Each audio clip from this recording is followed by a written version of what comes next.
እድሜ እየገፋ ሲሄድ የአይን መደብዘዝ በቅርብም ይሁን በሩቅ ያሉ ነገሮችን በግልጽ አለማየት እንደ ተፈጥሮ ሕግ ተቀባይነትን አግኝቷል።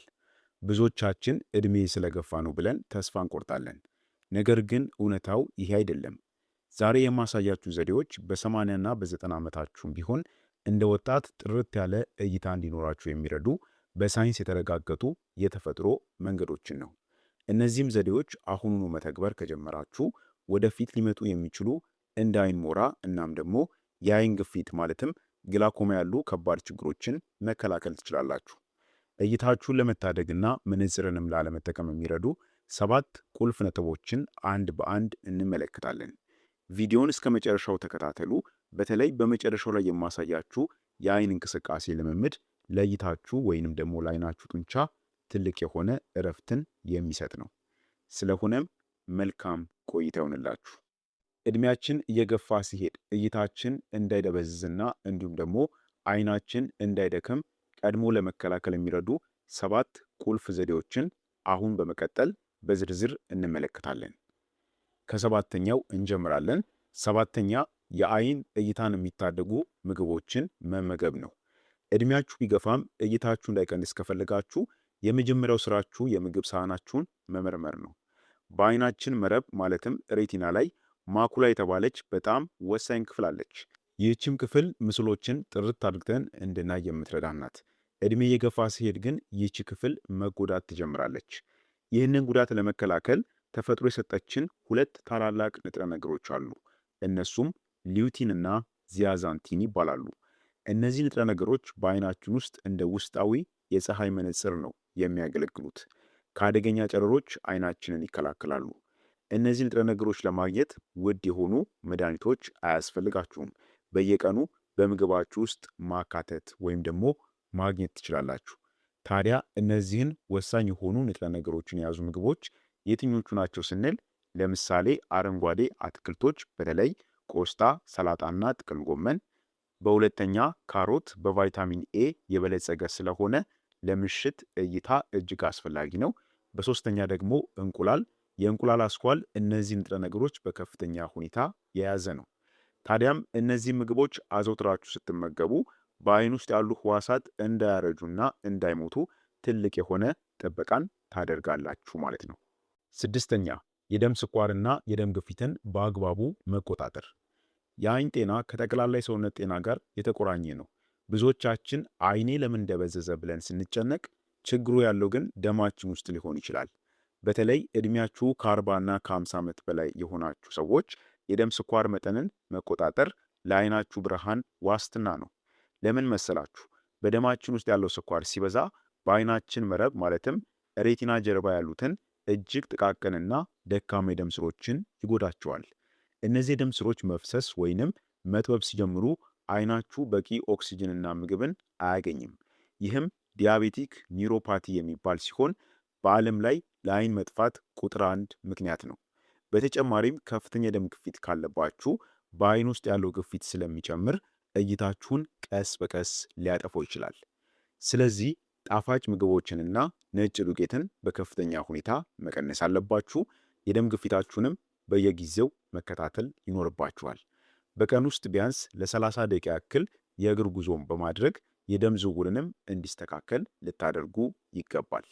ታዲያም የደም ዝውውራችሁ ጤናማ ከሆነ አይናችሁ እድሜያችሁ ቢገፋም እንኳን እንደ ወጣት ጥርት ያለ እይታን መስጠት ይችላል ማለት ነው። አምስተኛ ኦሜጋ 3 ፋቲ አሲድ ማለትም ለአይን እርጥበትና ጥራት ወሳኝ የሆነውን ንጥረ ነገርን ማግኘት ነው።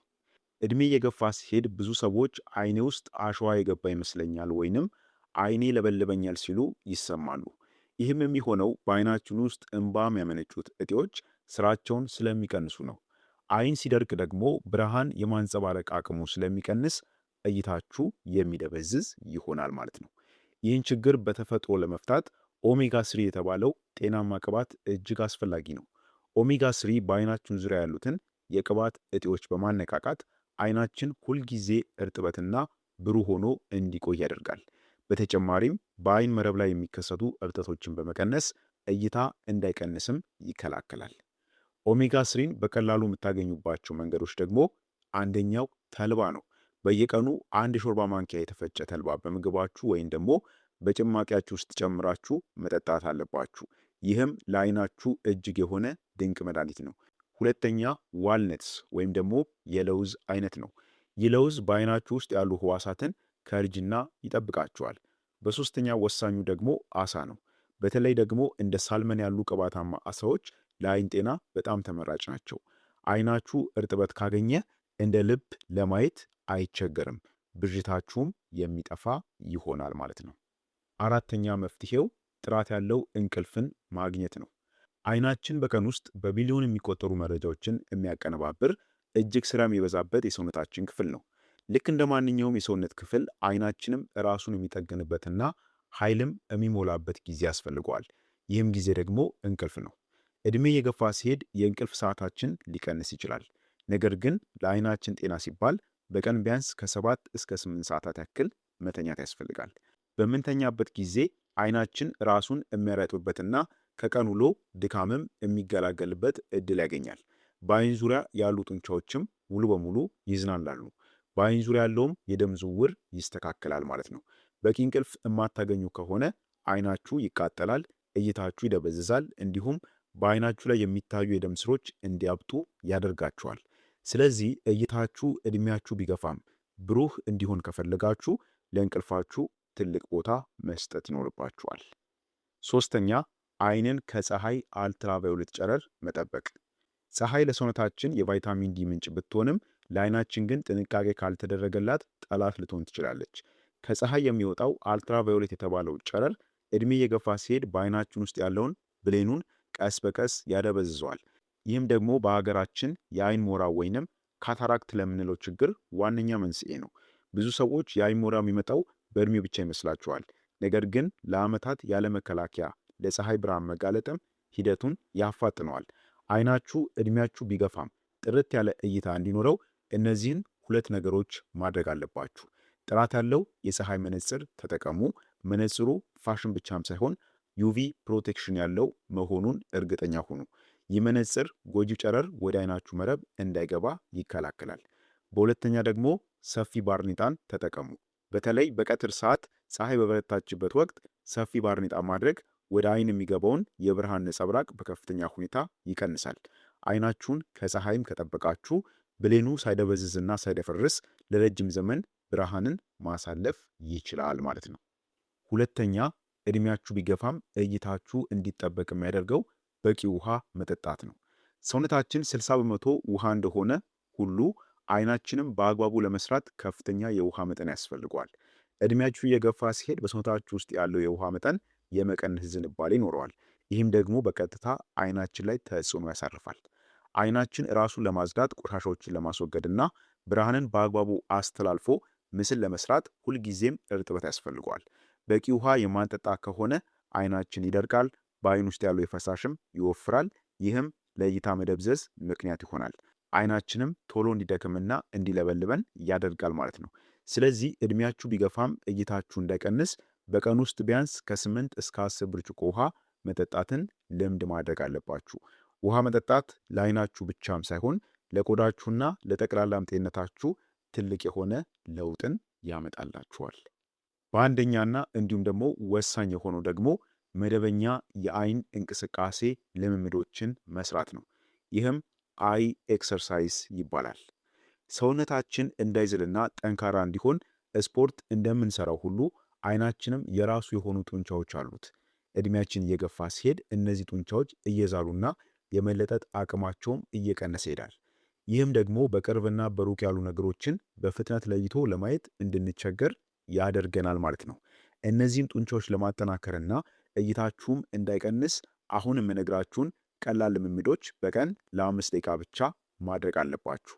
አንደኛው የአይን እንቅስቃሴ የሚባለው የማተኮር ልምምድ ነው። ፎከስ ሺፍቲንግ ይባላል። በምስሉ ላይ እንደምታዩት አውራ ጣታችሁን ከፊታችሁ አቅርባችሁ ትይዙትና በሱ ላይ ታተኩራላችሁ። ከዚያም ቀስ ብላችሁ ራቅ ብሎ ወዳለ ግድግዳ ወይም ደግሞ ዛፍ ላይ እይታችሁን ታሳርፋላችሁ። ይህንን ደጋግማችሁ ስታደርጉ የአይናችሁ ብሌን የማስተካከል ማለትም ፎከስ የማድረግ አቅሙ የሚጨምር ይሆናል። ሁለተኛው እንቅስቃሴ ደግሞ አይንን ማሽከርከር ነው። አይናችሁን ሳትጨፍኑ በምስሉ ላይ እንደምትመለከቱት ወደ ላይ ወደ ታች ወይም ደግሞ ወደ ግራና ወደ ቀኝ ታንቀሳቅሱታላችሁ። ከዚያም በክብ ቅርጽ ማለትም በሰርኩላር ሞሽን ታሽከረክሩታላችሁ። ይህም በአይን ዙሪያ ያሉ ጡንቻዎች እንዲለጠጡና የደም ዝውውር እንዲጨምር የሚያደርግ እንቅስቃሴ ነው። ሶስተኛው ደግሞ የአይን እንቅስቃሴ የሚባለው ፈጣን የሆነ ጥቅሻ ነው። ይህንንም ብሊንኪንግ እንለዋለን። ለጥቂት ሰኮንዶች በምስሉ ላይ እንደምትመለከቱት አይናችሁን በፍጥነት ማርገብገብ ማለት ነው። ወይም ደግሞ እየጨፈኑ መግለጥ፣ እየጨፈኑ መግለጥ ማለት ነው። ይህም አይናችሁ ራሱን እንዲያረጥብና ከአድካሚ ብርሃናትም እንዲያገግም ይረዳዋል ማለት ነው።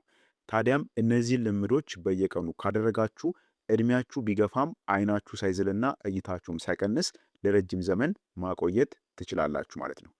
በተለይ ደግሞ በዋነኛነት ይህ በአንደኛው ላይ የነገርኳችሁ ለአይን እይታችሁ የሚረዱ እነዚህን 3 የአይን እንቅስቃሴዎችን መስራት በከፍተኛ ሁኔታ እይታችሁን የሚያሻሽልና እንዲሁም ደግሞ ከእድሜ ጋር ተያይዞ የሚመጣውን የእይታ መቀነስንም የሚከላከል በጣም አስተማማኝና ውጤታማ የሆነ ዘዴ ነው ማለት ነው። ስለዚህ እንግዲህ እነዚህን የተመለከትናቸውን 7 ዘዴዎች ከተገበርን እይታችን እድሜያችን ቢገፋም እንኳን የመጠበቅ አቅሙ በከፍተኛ ሁኔታ ይጨምራል ማለት ነው። ስለዚህ ውድ ተመልካቾቼ ዛሬ ያየናቸው 7 ነጥቦች ዋጋቸው ቀላል ቢመስልም ውጤታቸው ግን የብርሃን ያክል ትልቅ ነው። አይን አንዴ ከጠፋ መተኪያ የለውም። ስለዚህ ገና ጤነኛ ያለ መንከባከብ ይኖርብናል። ይህ ቪዲዮ በጣም ጠቃሚ ስለሆነ ለሁላችሁም እድሜያችሁም ለገፋ እንዲሁም ደግሞ ወጣት ላላችሁም በጣም አስፈላጊ ስለሆነ መረጃው ለሁሉም ይደርስ ዘንድ በቅንነት ሼር አድርጉላቸው። ሼር ስታደርጉት ሌሎችም ሰዎች እንዲማሩበት በጣም ተደራሽነቱም እንዲሰፋ ስለሚያስችል ማለት ነው። ለዛሬ የነበረን የጤና ትምህርት ይህን ይመስል ነበር። በዚህ ቪዲዮ ላይ ጥያቄና ሐሳብ ካላችሁ ኮሜንት ላይ አስቀምጡልኝ፣ የምመልስላችሁ ይሆናል። ለዛሬ በዚህ ቃን በቀጣይ በሌላ አስተማሪ በሆነ የጤና ቪዲዮ የምንገናኝ ይሆናል። እስከዛው በጤና ቆዩልኝ። ቸር ሰንብቱ።